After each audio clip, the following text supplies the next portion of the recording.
여러분 안녕하세요. 책읽지라의 찌라입니다. 오랜만입니다. 네. 어이구, 네. 한 3일 동안 정말 너무 바빴어요. 그래서 사무실에서 막 밤도 새고 뭐 일들이 좀 많아가지고 방송을 좀 못했습니다. 그랬더니 다행히 왜 방송을 안 하냐고 물어봐 주시는 분들도 계시고 그래서 음, 빨리 방송을 해야겠다. 네, 이런 다급한 마음으로 네, 방송을 다시 오랜만에 돌아왔습니다.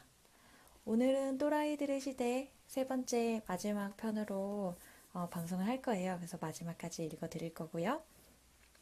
계속 이 책에 대한 반응이 좋아요. 많은 분들이 또 물어봐 주시고 오늘도 마지막까지 흥미진진한 이야기로 마무리하겠습니다.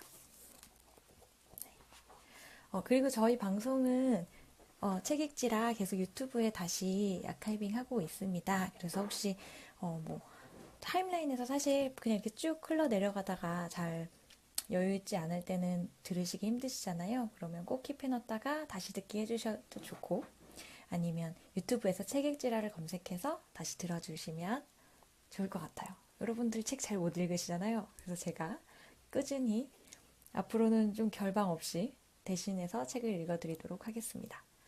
네, 그래서 그 또라이들의 시대 뭐 보신 분들도 있고 앞에 제가 방송하는 거를 뭔가 싶으실 수도 있을 것 같은데요. 간략하게 얘기를 해드리면 어떤 기존의 질서나 방식이 아닌 다른 방식으로 해서 성공을 해왔던 사람들에 대한 사례를 이 두 작가가 킥스타터에서 이런 사람들을 우리는 인터뷰할 거예요 라고 공고를 냈고 그래서 펀딩을 받아가지고 30만 원을 받아서 그 사람들을 세계 곳곳에서 인터뷰하면서 그 이야기들 실화를 모아가지고 만들어진 책입니다. 그리고 영문으로 보면 더 미스핏 이코노미라는 제목을 가지고 있어요. 그래서 어떻게 보면 좀 경제적인 관점에서 주류 경제가 아닌 비주류 경제권에서 어떻게 변화를 만들어내고 좀 놀랄만한 성과를 만들어냈느냐에 대한 이야기고요. 그래서 이 사람들은 어떻게 또라이를 정의하고 있냐면 창조적 또라이들은 스스로 정한 기준을 철저히 따르고 그걸 위해서 큰 리스크를 감수하며 열정과 도전으로 자유와 독립, 성공을 추구한다는 점에서 창업자들과 비슷하다. 그들은 반체제적이고 자기 성찰적이며 연약하다. 그들은 시스템에 도전하고 한계선까지 밀어붙인다. 불필요한 규제가 사라지고 창의력을 마음껏 발휘할 수 있는 환경이 만들어진다면 세상은 어떻게 될까? 네, 그래서 그런 부분에 대한 이야기입니다. 그래서 제가 2부까지 소개해드린 내용은 이 또라이들이 활동하는 방식, 네 가지 방식에 대해서 얘기를 해드렸어요. 그래서 첫 번째는 허슬, 어떤 약간 어떻게 보면 불법, 위법이라고 보시면 될 것 같아요. 그 어떤 법적으로 원래 안 됐던 것들을 어떻게 되게 만들어가는 그런 어떤 집요한 사람들의 이야기가 허슬이었고요. 두 번째는 복제. 그래서 중국의 얘기가 사실 계속 나오는데 불법 복제가 나쁜 것일 수도 있지만 그것이 어떻게 산업에서 정말 실제로 영향을 미치고 있는가를 관점으로 조명을 했었고요.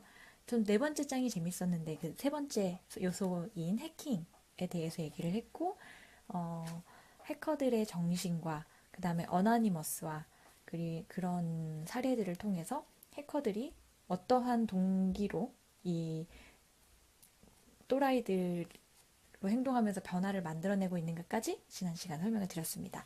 그래서 또라이들이 행동하는 방식 네 번째는 도발이고요. 다섯 번째는 방향 변화예요. 그래서 오늘은 도발에 대해서 소개를 하도록 하겠습니다.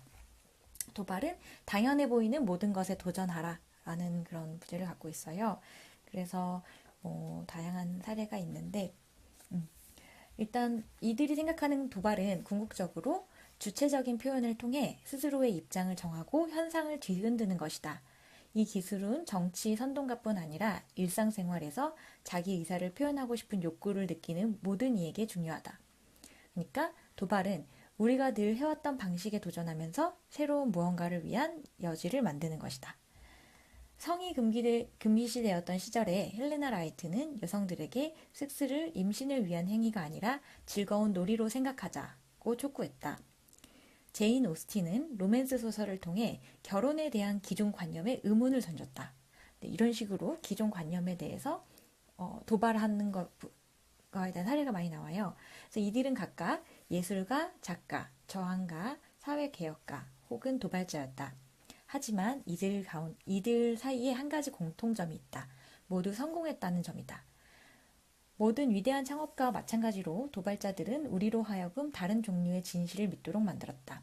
다른 세상을 꿈꾸는 대담함이 있었기 때문이다.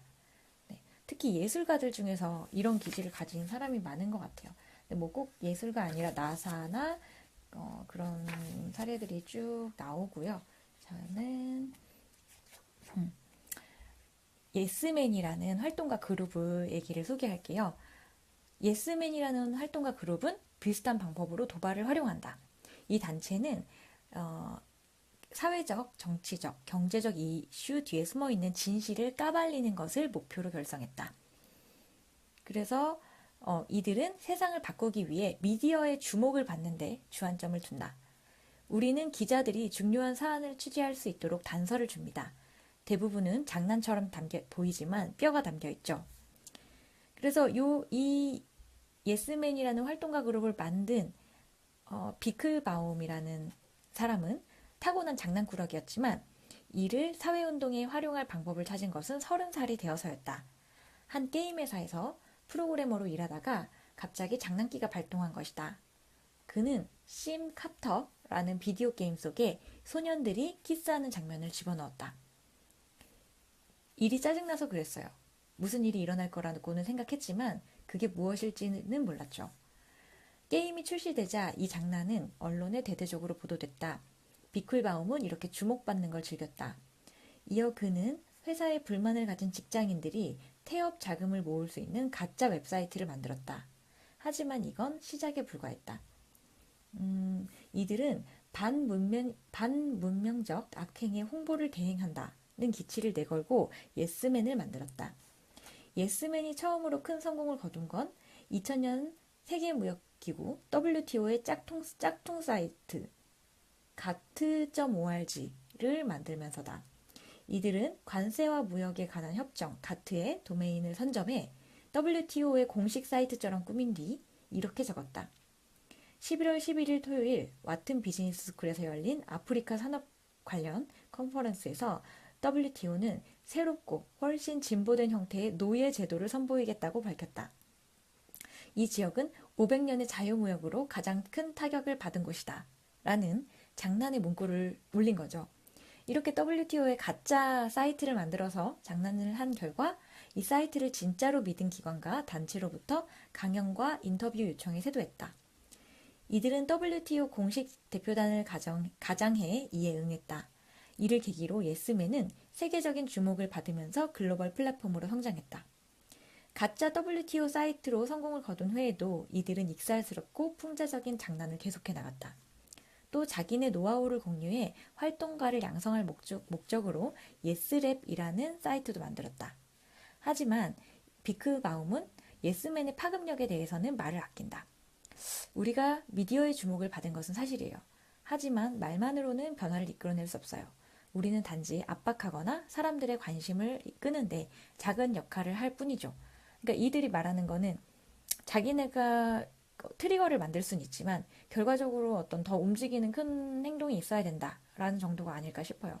갑자기 최근에 그 옥시 사태가 생각나는데 그게 몇 년이나 됐는데도 그렇게 커지지 않았던 거는 사실 어떤 언론들의 동조된 침묵이 있었기 때문이 아닐까 그런 생각이 드는데요. 그래서 이들은 비전이나 목표에 관한 한 타협하지 말라는 꼭 말합니다. 선동가들은 권위나 고정관념에 도전하는데도 두려움이 없다. 평범한 우리들도 생활 속의 신화파괴자 정신을 받아들여 얼마든지 현실을 바꿀 수 있다. 변화가 필요한 조직을 자극하려면 특정 사고방식이 얼마나 편협하고 단편적인지를 까발리는 방법을 취하면 된다. 하지만 우리가 선동가로 성공을 거두려면 우아하고 전략적으로 행동할 필요가 있다. 또 논의를 촉발시킬 적절한 시점이 언제인지도 알아야 한다. 라는 얘기를 합니다. 네, 그리고 또 한 가지 사례를 더 소개해 드릴게요. 축제에 대한 이야기인데요. 2014년 여름 톰 캐닝이라는 사람이 최대한 많은 영국과 유럽의 축제를 찾아가 보기로 결심했다. 이런 질문에 답하기 위해서다. 왜 하루하루를 축제처럼 보내지 못하는 걸까? 축제의 정신을 일상생활로 끌어올 수 없을까? 라는 고민을 하게 됩니다. 그래서 이가 찾은 답은 축제가 사람들에게 자의식으로부터 탈출할 기회를 준다. 라는 생각을 하게 했어요. 축제를 갔던 사람들이 다 자아를 내려놓고 미친 듯이 놀더라. 그래서 축제 참가자들은 그곳에서 단결과 유대를 느끼고 또 오감의 충만함을 느끼면서 자발적으로 행동하더라라는 사실을 발견합니다. 하지만 왜 우리는 이 축제가 끝나면 다시 빠르게 일상으로 돌아와서 그 감각이 사라져 버리는 걸까라는 질문을 던집니다. 그래서 이 톰 캐닝이라는 친구는 따분한 도시 생활에 축제 정신을 퍼뜨려 보겠다는 생각을 하다가 모닝글로리라는 클럽을 만듭니다. 그래서 2013년에 런던의 문을 연 모닝글로리는 아침을 활기차게 시작하려는 사람들을 위해 한 달에 한 번 술 없는 댄스 파티와 스무디, 기상 마사지를 제공합니다. 파티가 오전 6시 반에 시작을 해서 오전 10시 반에 끝난대요. 그러니까 출근하기 전에 사람들이 와서 같이 댄스를 추고 스무디를 마시면서 기상 마사지를 받고 출근을 하는 거예요. 그래서 이런 모닝글로리라는 행사는 매일매일 똑같은 일상을 반복하는 직장인을 향한 도발이었고 이후 세계 전역으로 퍼져나갑니다.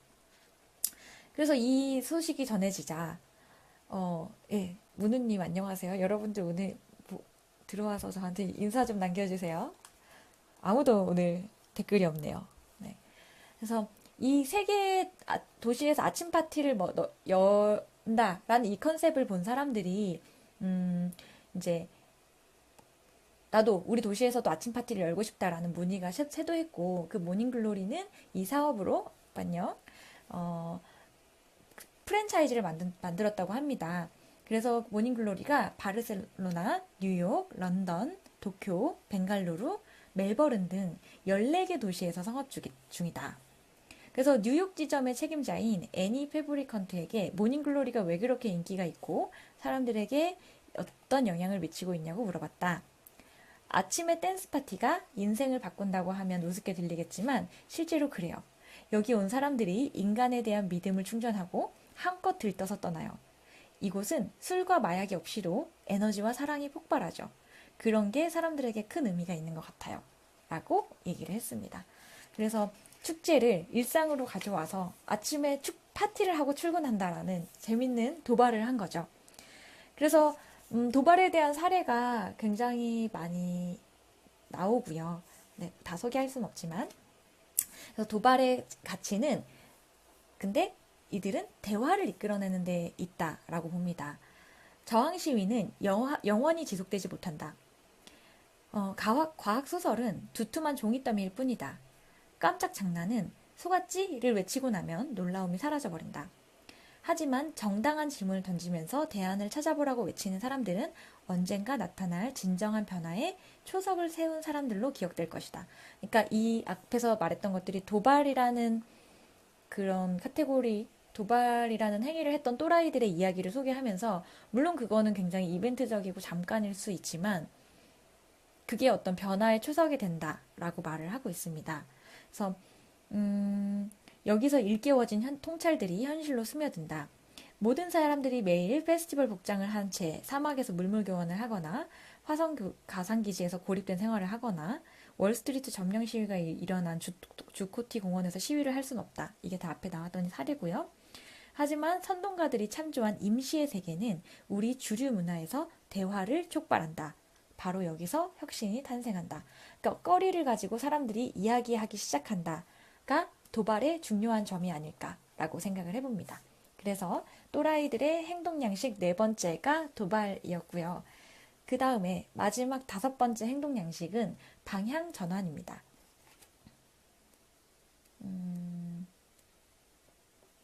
네. 그래서 여기엔 어떤 얘기가 나오냐면 엑센추어에 다니던 컨설턴트로 일하던 친구가 있었는데 이 친구가 우연히 자원봉사를 기사를 보고서 자원봉사를 한번 해보게 됩니다. 그래서 마케도니아에 가가지고 뭐 일을 그만두고 갔겠죠. 10개월을 보내면서 어떤 중소기업을 돕는 지원센터에서 일하면서 네, 굉장히 그 나라의 어떤 그 나라의 경영을 하는 분들에게 발칸반도에는 비즈니스 분야의 전문가가 정말 부족하다라는 생각을 하면서 이런 생각을 하게 됩니다.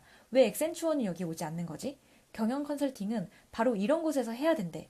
해야 하는 건데. 라고 생각하게 됩니다. 그래서 이런 게 바로 시장의 실패라고 생각을 하고, 컨설턴트로 일할 때는 베스트 프랙티스, 지적 자산, 지식 경영 같은 데 익숙했다. 하지만 자원봉사로 일해보니 국가개발 분야는 정말 열악하고 아마추어적이었다라는 생각을 하면서 이 분야의 프로페셔널한 기술과 지식을 투입할 필요가 있겠다고 느낍니다.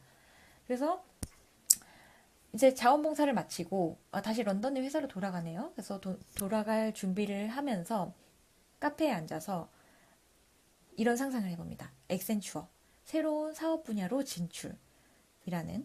그래서 엑센추어는 내부에 개발 도상국을 전문적으로 지원하는 컨설팅 팀을 만들어 보면 어떨까 하는 구상을 합니다.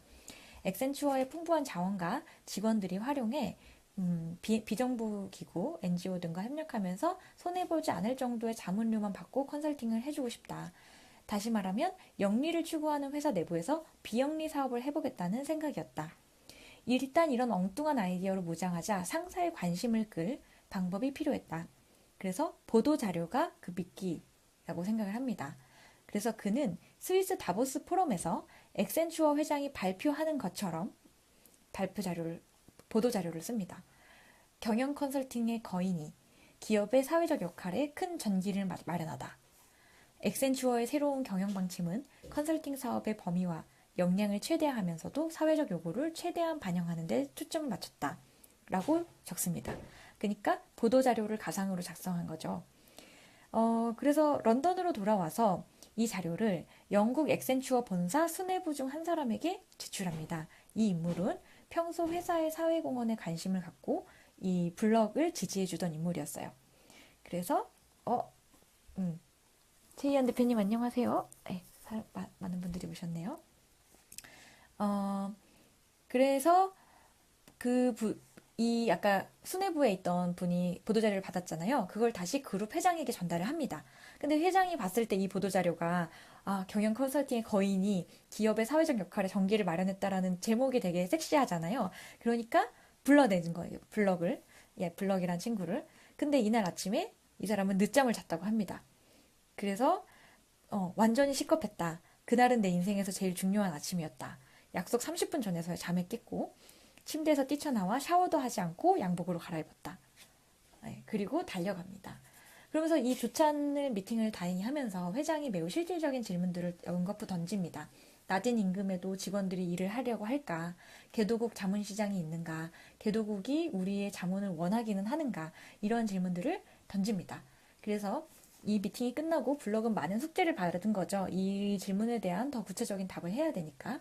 네, 그래서 여러 가지 추가 조사를 하게 됩니다. 그래서 그랬는데 이 엑센추어에 있는 직원들이 연봉을 덜 받더라도 개도국 컨설팅에 참여하겠느냐라고 물어봤더니 굉장히 뜻밖에도 회사 내에서 가장 유능한 직원들이 이 프로젝트에 참여하겠다라는 그런 관심을 보였습니다. 아무래도 어떤 그냥 기업 컨설팅 정도가 아니라 국가 개발 쪽에 관련이 돼 있고 실질적으로 영향력을 미칠 수 있어서 그렇지 않았을까라고 생각을 해봅니다. 그런 다음에 예산을 주무르는 사람하고 친해져서 결국은 예산을 따내고 이 사업을 원하는 것으로 만들어 갑니다. 제가 사실은 조금 긴 얘기인데 간추려서 얘기를 드렸어요. 그래서 엑센추어가 그 개발도상국에서 성공적으로 그 국가 개발 사업을 컨설팅하는 데 성공을 이뤄냅니다. 그래서 이 사례에서 얘기하는 거는 일반적으로 혁신이란 우리 바깥에서 일어나는 일로 여겨진다. 그래서 포드가 자동차 생산을 혁신하고 에디슨이 전구를 발명하고 잡스가 아이폰을 창조했다는 식의 진부한 얘기들이 많다. 하지만 내부의 혁신은 어떨까? 예, 정체성의 전환은 우리 내부를 탐색하기 위해 어떤 혁신적 방법들이 존재할까? 여기서 우리라고 하면 조직이겠죠. 그래서 조직 내부에서 혁신이 발생할 수 있을까? 이러한 질문들을 던집니다. 지금도 제가 지금 연결 신호가 약하다고 뜨는데 혹시 안 들리시면 댓글 달아주세요, 여러분. 그래서 경영학에서는 조직 차원의 혁신과 관련해서 스타트업 피벗이나 전략적 피벗이라는 개념이 일반화되어 있다. 그러니까 아마 스타트업 분들은 피벗에 대해서 많이 들어보시고 아는 개념일 텐데 어떤 사업적으로 우리가 이럴 거야 라고 생각하는 가설을 검증을 했는데 실패했을 때 사업의 전략을 바꾸거나 방향을 바꾸는 걸 피벗이라고 합니다. 하지만 비주류 경제에서는 우리는 피벗을 개인적인 의미로 사용한다. 이것은 더 높은 목적과 사명을 위해 한 사람의 인생을 드라마틱하게 변화시키는 동력이다. 그래서 방향 전환이란 새로운 길로 나서는 용기를 뜻한다. 스스로 확신이 없을 수도 있고 사회로부터 압력을 받을 수도 있으며 조직 또는 소속 집단 내부에서 저항에 부딪힐 수도 있다. 하지만 이런 불확실성에도 불구하고 기꺼이 자의식을 탈바꿈해 미지의 발을 내딛는 용기가 바로 방향 전환이다. 네, 이렇게 얘기를 합니다.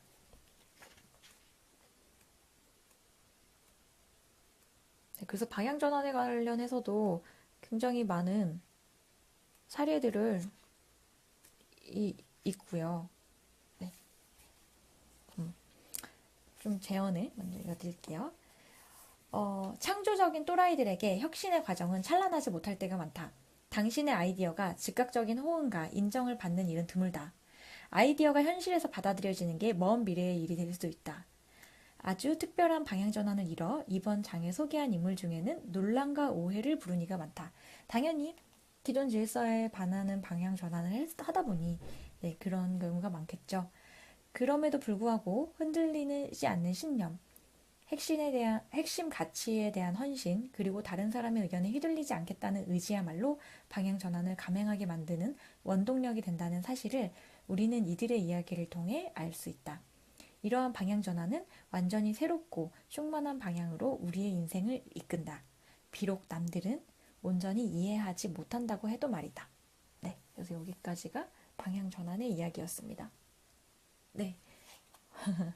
혹시 그래서 지금 그 5가지 또라이들의 행동 양식을 다 소개를 했어요. 첫 번째가 뭐였죠? 헛슬. 네. 어떤 기존의 규칙이나 심지어 법까지도 뛰어넘어서 어떤 파괴적 혁신인가요? 네, 그런 것들. 그 다음에 복제가 있었고, 세 번째는 해킹, 그리고 네 번째는 도발, 그리고 5번째가 방향 전환이라는 키워드로 다양한 또라이들의 사례를 정리해 드렸고요. 3부는 무시하지 마라. 이들의 상상은 꼭 현실이 된다라는 마지막 마무리 부분이에요.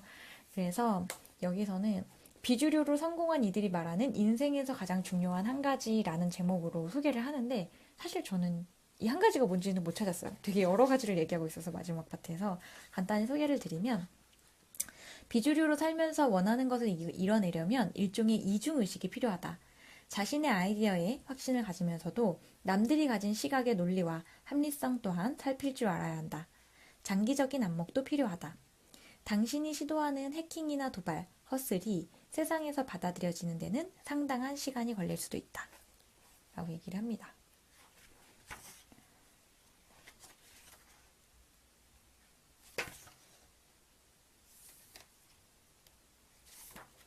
그래서 마지막으로 소개된 사례를 하나 읽어드릴게요. 제이슨 클레이는 미주리 주 킹시티의 작은 농가에서 태어났다. 4살 때 감자를 심고 트랙터를 몰았다. 형제자매가 6이나 돼서 그는 넉넉지 않은 삶에 익숙했다. 하지만 15살에 아버지가 트랙터 사고로 돌아가신 뒤 상황이 더욱 악화됐다. 가장이 된 그는 어머니와 함께 농사일을 하면서도 고등학교 풋볼, 농구, 육상팀 선수로 활약했다. 오늘날 그는 세계 자연보호기금 WWF에서 농업 분야를 총괄하는 수석 부총재를 맡고 있다. 그는 또 이 책이 세상에 나오는데도 큰 기여를 한 셈인데 그가 이 책을 공동 집필한 알렉사 클레이의 아버지이기 때문이다. 그러니까 마지막에 다루는 이야기는 바로 이 저자의 아버지의 이야기네요. 알렉사는 어렸을 때부터 비주류 경제권의 한복판에서 성장하는 것이나 다름없었다. 그래서 제이슨 클레이, 아까 그 아버지는 10년 동안 공들인 끝에 연어업체 15곳으로부터 2020년까지 지속가능한 연어 생산에 동참하겠다는 동의를 얻어냈다. 이들 15개 업체의 생산량은 전 세계 연어 물량의 70%를 차지한다. 그럴 만큼 중요한 인물인데요. 근데 이 아버지 클레이의 얘기는 굉장히 평탄치 않았던 주류가 아니었던 인물입니다. 그래서 클레이는 농사 경험이 가치관 형성에 큰 도움이 됐다고 믿는다. 농부로 일해보면 완벽함이 오히려 독이 된다는 걸 알게 돼요.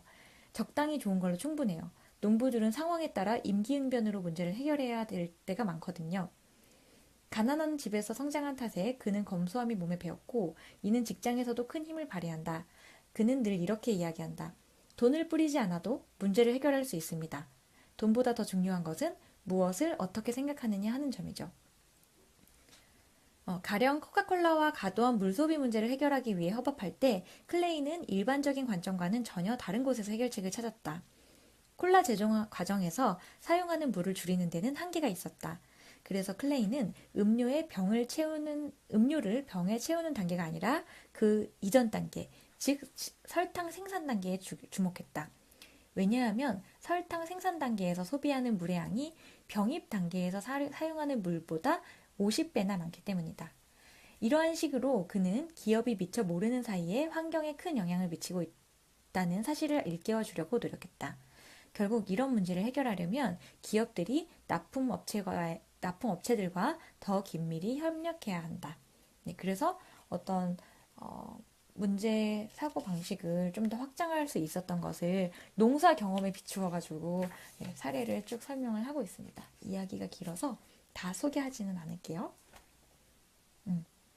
그래서 이제 이 창조적 또라이들의 5가지 핵심 기술, 허슬, 복제, 해킹, 도발, 방향 전환을 삶과 일터에 적용하는 과정에는 행동이나 마음가짐을 바꾸는 것보다 어려운 난관이 도사리고 있다. 우리를 둘러싼 시스템과 규범을 바꿔야 하는 훨씬 더 거대한 도전이다.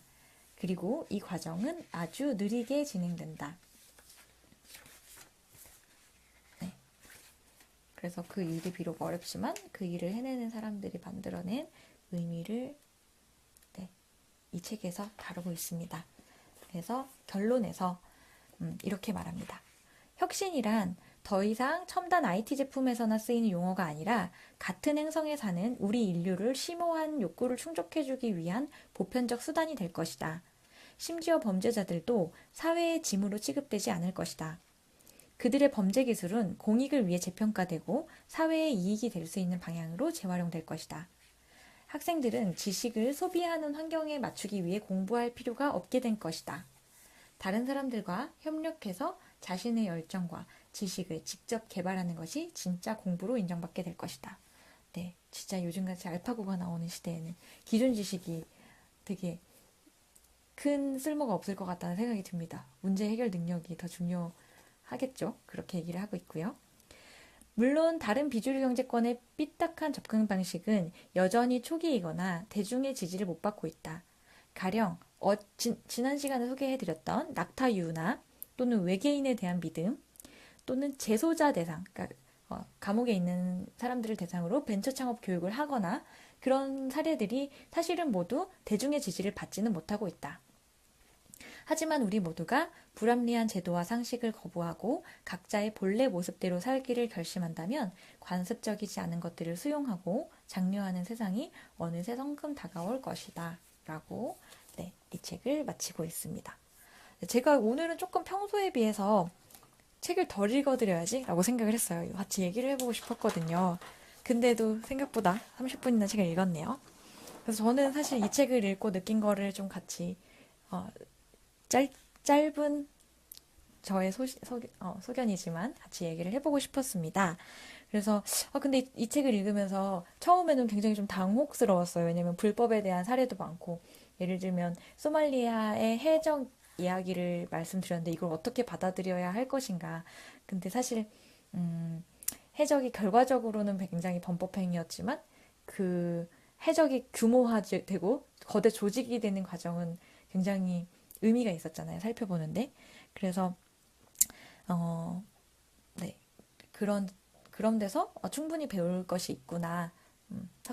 기존의 질서를 파괴하면서 혁신이 나온다라는 생각이 들었지만 실제로는 이 책을 처음 봤을 때 기대했던 것과는 조금 다른 점이 있었어요. 그러니까 뭐냐면 그러면 주류 경제와 비주류 경제를 차라리 명확하게 구분해서 우리는 비주류 경제에 주목하겠다. 라고 얘기를 했으면 좋았을 것 같은데 약간 이 또라이들에 대한 정의가 저는 조금 어려웠던 것 같아요. 특히나 책 표지에는 이런 얘기들이 있어요. 마크 주커버그, 제프 베조스, 일론 머스크, 브라이언 체스키, 에어비앤비의 대표고요. 우버의 트래비스 켈러닉, 소프트뱅크의 손정희, 알리바바의 마윈, 샤오미의 레이진 같은 사람들을 쭉 써놓고 보라. 지금 세상을 움직이는 기업인들은 한때 또라이 취급을 받은 사람들이었다. 라고 책에 카피가 쓰여 있거든요. 그럼 마치 이 책을 기대할 때는 이게 되게 현대에 성공한 기업가들의 어떤 일관된 공통점인가? 라는 기대를 조금 하게 했는데 실제로는 기업가들의 얘기는 굉장히 좀 적었고요. 그리고 막상 그 기업가들은 그래도 주류 경제 안에 있었기 때문에 실제로 소개된 사례는 비주류 경제 쪽에 훨씬 더 많았었거든요. 그래서 그런 부분에 좀 초점을 맞췄으면 어땠을까라는 생각이 들었습니다. 그리고 또 창조적 또라이들을 소개했을 때 이 뭐 댓글로도 그렇고 저한테 얘기해 주신 분들도 그렇고 내 얘기네? 라고 얘기해 주신 분들이 굉장히 많아요. 그러니까 약간 뭐 또라이들의 시대라고 하니까 괜히 우리는 뭔가 마음 편안함을 느꼈던 것 같아요. 특히나 그거를 잘 느낄 수 있었던 단락이 일부의 제목이 근면과 절제로 성공하는 시대는 끝났다 라는 제목이거든요. 그러니까 열심히 부지런히 일하는 게 중요한 게 아니라 또라이 같이 사고하는 게 중요하다라는 그런 얘기를 해주는데 그러니까 사실은 일견 맞는 얘기죠. 기존 세계의 질서를 파괴해서 성공을 이뤄낼 수 있었던 사람들의 얘기를 또라이들이라고 보는 거니까 어떻게 보면 읽으면서 우리의 마음은 굉장히 편안하게 해주는 책이 아닌가라는 생각이 들었습니다. 근데 굉장히 약간 또 한편으로는 미국식 경영학 서적이 아닌가. 예를 들면 굿트 그레이트 여러분 많이 보셨죠? 저는 또 그런 느낌을 많이 받았어요. 성공을 했기 때문에 그런 성공의 요소를 그러니까 어떤 느낌이냐면 아까 그 소개해드린 5가지 이 사람들의 방식 있잖아요. 그게 성공의 원인은 아니었을 수도 있다? 그러니까 성공의 원인을 파악해놨다기보다는 사례를 다 모은 다음에 이 사례를 5가지로 뭔가 분류했다는 시도는 유의미하지만 네, 그게 성공 요인일까? 저는 조금 그런 생각도 들었습니다. 보시는 분들은 어떠셨는지 모르겠어요. 그래서 오히려 저는 이 책을 통해서 강조하고 있는 것도 이들이 성공했던 원인은 2가지, 제가 보았을 때 관점에선 2가지였거든요. 하나는 굉장히 절박했다. 내가 이거를 할 수밖에 없는 소말리아 해적들도 사실은 안 하면 죽어야 되니까 막 그 거대한 그 어선을 우리가 성공적으로 목숨 걸고 안 하면 죽는 거잖아요. 그런 절박함을 가진 사례들이 사실 많았어요. 그래서 또는 자폐 아들에게 낙타유를 먹였을 때 더 건강해질 수 있는 가능성이 있었기 때문에 그 엄마가 그 절박함 때문에 낙타유를 사실 유통이 안 되는 걸 어떻게든 유통하려고 했었던 거죠. 첫 번째는 사실 절박함이 아닐까 이런 생각이 들었고요. 또 한 가지 큰 특징으로 보면 재미였던 것 같아요. 뭐 어나니머스도 그렇고 해킹을 했던 분들이나 또 아까 그 가짜 WTO 사이트를 만들어서 사회에 메시지를 던지려고 했다. 라든지 아니면 아침에 모닝 파티를 해가지고 출근하기 전에 즐겁게 파티를 하고 출근하게 하자. 뭐 이거는 사실 사업적 동인이 더 있었을지도 모르지만 이런 면에서 보면 이들의 성공의 비결은 정말 재밌는 일을 했거나 아니면 절박했기 때문이 아닌가. 네, 그런 생각이 좀 들었습니다. 그러니까 우리가 또라이들의 시대라는 책을 좋아할 수 있었던 이유는 약간, 그래, 너 지금 그렇게 네 맘대로 해도 괜찮아. 라는 그 메시지가 우리한테 좀 강렬하게 와닿는 게 아닐까라는 생각이 들었고요. 또 그런 의미에서 한편으로는 돈키호테가 생각이 났어요. 그래서 그 얼마 전에 원센텐스에 올라온 또 저기 여기서 깔때기를 꽂죠. 그 말 중에 제가 제일 좋아하는 구절을 읽어드릴게요. 이거는 돈키호테라는 소설, 뭐 그것도 여러 가지 뭐 소설의 버전이 있으니까 그 중에 하나에서 나온 건데요. 이룰 수 없는 꿈을 꾸고 이루어질 수 없는 사랑을 하고 이길 수 없는 적과 싸움을 하고 견딜 수 없는 고통을 견디며 잡을 수 없는 저 하늘의 별을 잡아라. 라는 게 돈키호테 소설 속에 나왔던 한 문장입니다. 저 이거 인스타그램에 공유했을 때 굉장히 많은 사람들의 라이크를 받았거든요. 그러니까 그래 도 지금 그렇게 살아도 괜찮아. 네가 믿는 신념대로 밀고 나가. 라는 게 네, 그게 우리한테 힘을 주는 게 아닐까라는 생각이 들었습니다. 네, 정재석 대표님. 군 시절 별명이 대한민국 1%였는데 그렇게만 말씀하시면 그 대한민국 1%가 굉장히 수석인가? 그렇게만 느껴지잖아요. 또라이로 1%였던 거 아닌가요? 네, 그래서 이 책 되게 읽으시면 좋아하실 것 같아요. 약간 그런 기질이 있으시잖아요. 그래서 추천을 드리고요. 근데 한편으로는 좀 저는 그런 것도 있어요. 그 대학교 다닐 때 저 경영 복수 전공을 하면서 경영 서적, 마케팅 서적 같은 거 되게 많이 읽었거든요. 뭐 아까 그 굿투그레이트나 뭐 보랏빛 소가 온다 뭐 그런 책들을 많이 읽으면서 되게 그래 역시 경영은 어떤 가치관을 가지고 인류를 더 나은 곳으로 만들게 해주겠다는 그런 신념으로 해야 좋은 기업이 될 수 있어 라는 생각이 들었었는데 막상 회사에 가고 내가 사업을 해보니까 그런 나의 어떤 가치관이나 꿈이나 그런 것들이 정말일까? 막 어떤 배신감이 느껴졌던 것 같아요. 그런 것만으로는 사실상 사업을 할 수 없고 그게 틀렸다는 아니지만 그것만으로는 안 된다라는 그 어떤 배신감을 느끼고 또 주변에서도 그런 어떤 사업에 대한 얘기를 굉장히 많이 해주시잖아요. 네. 그런 면에 있어서 경영서적 자체에 대한, 특히 미국식 경영서적 자체에 대한 배신감 좀 있습니다. 그래서 그런 거를 여러분들도 느끼실 수도 있을 것 같고요. 하지만 역시 이런 책을 읽으면 또 저는 마치 저는 마블 영화를 좋아하는데 그 이유가 보고 나오면 제가 막 그 영웅, 그래, 저렇게, 그 누구죠? 아이언맨도 저렇게 고충이 있는데, 음, 그리고 저걸 저렇게 그냥 쓱쓱 이겨내면서 하는데 나도 그냥 내 현실의 문제는 되게 요만하니까 이겨내야지 라는 생각이 들거든요. 근데 이제 경영서적을 보면서 이런 용기를 주는 경영서적을 보면 그런 마음을 갖게 되는 것 같습니다. 네. 그래서 이 정도로 또라이들의 시대라는 책의 소개를 마칠게요. 그래서 빨리 여러분들이랑 같이 읽고 싶었는데 3일 동안 제가 좀 이번 주에 방송을 못하는 바람에 늦었습니다. 다음번에는 이제 조금 문학 쪽을 소개할까 해요. 말랑말랑한. 그래서 제가 내일 이 시간에 원래 토요일 밤에 방송하면 많이 안 보시긴 하는데 그래도 내일 밤에 다시 올 테니까 연휴 동안 집에서 뒹굴뒹굴 하시는 분들은 저의 방송을 들으시면서 함께 책을 읽어주세요. 네, 그러면 저도 이제 자러 가겠습니다. 여러분 잘 자요. 안녕. 또 들어주세요.